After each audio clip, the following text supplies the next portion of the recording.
नमस्ते प्यारे विद्यार्थियों और प्यारे दोस्तों, आप सभी का स्वागत है एक शॉर्ट इंपॉर्टेंट वीडियो के अंतर्गत। जिस वीडियो में हम आपसे बात कर रहे हैं वो है आपके एग्जाम के लिए इम्पोर्टेंट। बिल्कुल, जैसे कि आप सभी को पता है कि आज 2 जैन यानी 2 जनवरी है, तो 2 जनवरी है और हमने आपको कहा था कि एग्जाम फॉर्म शुरू हो रहे हैं। और किन के शुरू हो रहे हैं एग्जाम फॉर्म शुरू हो रहे हैं फर्स्ट एंड थर्ड सेमेस्टर वालों के लिए। लेकिन ये जो 2 सेम जो है ना, ये सिर्फ और सिर्फ प्राइवेट स्टूडेंट के लिए शुरू हुए। किसके लिए शुरू हुए?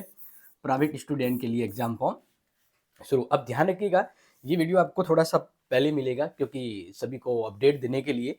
और वैसे आपका एग्जाम फॉर्म का जो लिंक है ना, वो आपके क्रिएट होगा लगभग 12 1 बजे के आसपास। ठीक है, तो अब थोड़ा सा मैं कुछ इंपॉर्टेंट आपको बता देता हूँ। ध्यान रखिएगा कि ये जो प्राइवेट स्टूडेंट है ना, वो यूजी और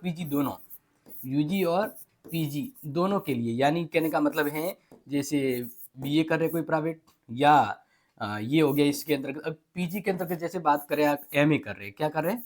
एमए कर रहे हैं, तो इनके लिए यानी जो जेनवी की ओर से प्राइवेट सिस्टम एलिजिबिलिटी है, उनके लिए जो है वो एग्जाम फॉर्म शुरू हुए। अब यहाँ पर ध्यान रखना कि लास्ट डेट क्या है, क्योंकि गलतियां मत करना, क्योंकि इस बार समय बहुत कम दिया गया है और एग्जाम फॉर्म वापस डबल फीस के साथ ओपन नहीं होगा, सीधा क्लोज हो जाएगा। इसलिए एग्जाम फॉर्म आज 2 जनवरी से शुरू हुए हैं और ये लास्ट डेट 18 मतलब 8 जनवरी तक भरे जाएंगे। ठीक है, और सिर्फ एक बार एक्सटेंड डेट की गई है इसमें, और वो भी कहा है कि आपको 50 रुपये जो फीस है ना, उसके साथ और एक्स्ट्रा 50 रुपये आपको देना है। और वो फीस से ना, वो आपको 11 जनवरी तक भरना है। ठीक है, और ध्यान रखिएगा, जो 2 से 8 जनवरी तक फॉर्म भर रहा है उसको एग्जाम फॉर्म 10 जनवरी तक जमा करवाना है। कब करवाना है? 10 जनवरी तक जमा करवाना है। और जो लेट फीस के साथ 11 तक फॉर्म भर रहा है, उसको फॉर्म जमा करवाने की जो डेट है वो है 13 जनवरी। ठीक है, तो ये डेट बिल्कुल भी मिस आउट मत कीजिएगा और ध्यान रख लीजिएगा, क्योंकि ये जरूरी है। अब देखिए कुछ चीजें यहाँ पर, जैसे अगर मैं बताऊं, तो अभी हमने जब लिंक चेक किया तो वो एक्टिवेट नहीं था। ठीक है ना, लेकिन जब लिंक एक्टिवेट होगा तो ध्यान रखना, आपको क्या करना है कि जो न्यू है ना, उनको फॉर्म भरने के लिए जैसे 10th है, 12th है, आधार कार्ड है, ठीक है ना, एबीसी आईडी है, एबीसी आईडी, इसके अलावा बैंक डायरी भी मांगते हैं, तो बैंक डायरी है, ये भी नोट लेके जाएं। नेक्स्ट बात करें आपका फोटो, साइन, ठीक है ना,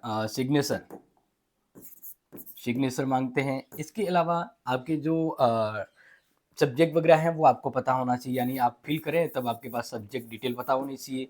सब्जेक्ट के साथ साथ आपको अपना एड्रेस वगैरह डिटेल फिल करनी है, कौन सा सेंटर एग्जाम सेंटर सेलेक्ट करना है वो भी आप ध्यान रख लेना। ये जो इम्पोर्टेंट डिटेल है वो आपको वहाँ पे पूछी जा सकती है और आपको भरना है। ठीक है, और किसी चीज़ माइग्रेशन है वो भी आपसे लिए जा सकते हैं, तो उसको अपडेट रखिएगा। एग्जाम फॉर्म पे जाते हैं तो आपको ये डिटेल ध्यान रखना। अब देखिए, फीस की बात करें तो लास्ट ईयर तो फीस थी 4K से 5K के बीच में। 4K से 5K यानी 4,000 से 5,000 के बीच में फीस थी। इस बार कम होने की तुलना है। तो अगर आप कहें कि सर फीस कितना है, तो अभी फॉर्म लिंक एक्टिवेट होना उससे पहले पुरानी फीस को अगर मैं दोहराऊँ तो 4,000 से 5,000 के बीच फीस थी। ठीक है, तो ये थोड़ा ध्यान रख लीजिएगा। बाकी देखिए, अब एग्जाम फॉर्म जैसे ही ओपन होता है मैं आपको लिंक क्रिएट करके दे दूंगा, यानी आपको एक गाइडेंस वीडियो भी मिल जाएगा कि आप अगर खुद फॉर्म भरना चाहते हैं तो कैसे भरें। ठीक है, वो पूरी डिटेल आपको एक वीडियो के अंतर्गत मिलेगी। फर्स्ट सेमेस्टर वालों के लिए भी कैसे भरना है और थर्ड सेमेस्टर वालों के लिए भी। तो ये जरूर शेयर कीजिएगा अपने दोस्तों को और अपडेट रहिएगा, क्योंकि शाम को हम विधिवत फुल फ्लैश आपके लिए हेल्पफुल गाइड वीडियो लेके आएंगे। और ध्यान रखना, एग्जाम फॉर्म समय कम है, इसलिए आप जल्दी से जल्दी भरें, और जिसको नहीं पता उनको भी बता दीजिएगा कि प्राइवेट फॉर्म आज से शुरू हो रहे हैं। ठीक है, तो थैंक यू सो मच। मिलते हैं आपकी हेल्पफुल क्लास को लेकर, तब तक के लिए share it, love, thank you so much.